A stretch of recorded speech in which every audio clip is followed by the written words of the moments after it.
parang advocate kasi talaga ako ng kung hindi siya pang festival, hindi kailangan yung pelikula ay pupunta sa isang prestigious festival just for it to be recognized as a film na wow, parang gano'n.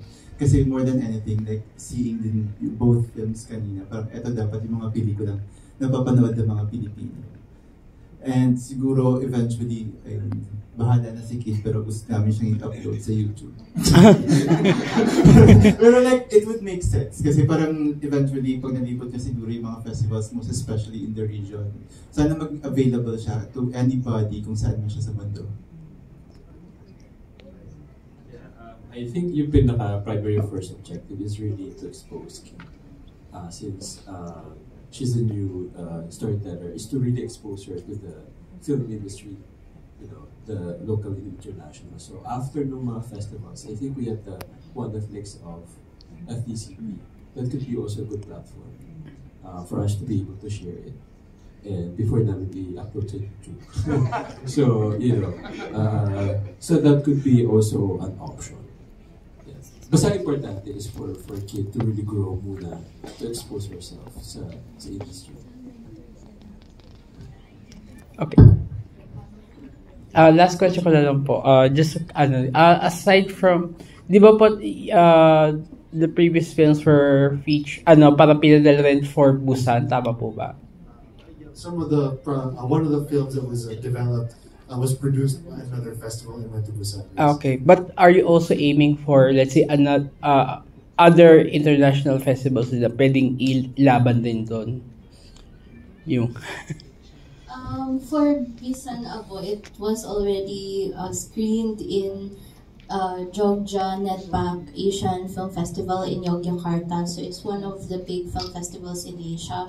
And then it was also programmed in Blue Chair Film Festival in Lao, Luang Prabang last December. So those two are actually both are one of the big festivals in Asia.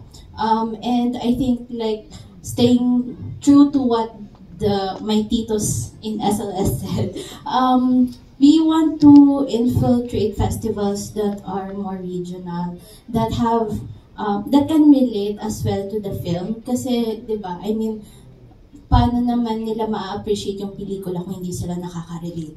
So that's why our goal is to go to festivals that are more into regional films and would appreciate this kind of stories. Yun pa. Tawag doon.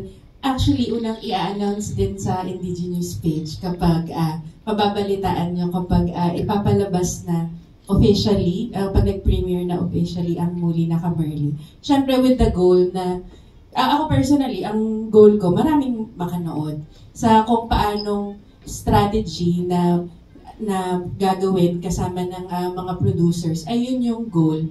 Tapos siguro ultimately, nandun ako sa hoping na yun nga, mapanood din sa mga communities, ganyan, sa mga school, sa iba't ibang mga probinsya, especially marami din yung mga community na humaharap sa development aggression. Maraming mga bata na gaya ni Merly na nawawala ng bahay. At actually, kung titingnan nyo nga, kung saan kami nag-shoot sa City of San Roque, malaking portion nung community yung nawala ng bahay dahil nga sa sinasabi nga daw na kaunlaran. Pero yun nga, patuloy na lumalaban yung mga mamamayan doon para magstay. So, yung goals ng film namin, kung titingnan nyo, may pareho silang tema ng dislocation at may parehong tawag doon, displacement, yung kung bakit pinagbabangga yung tawag doon, yung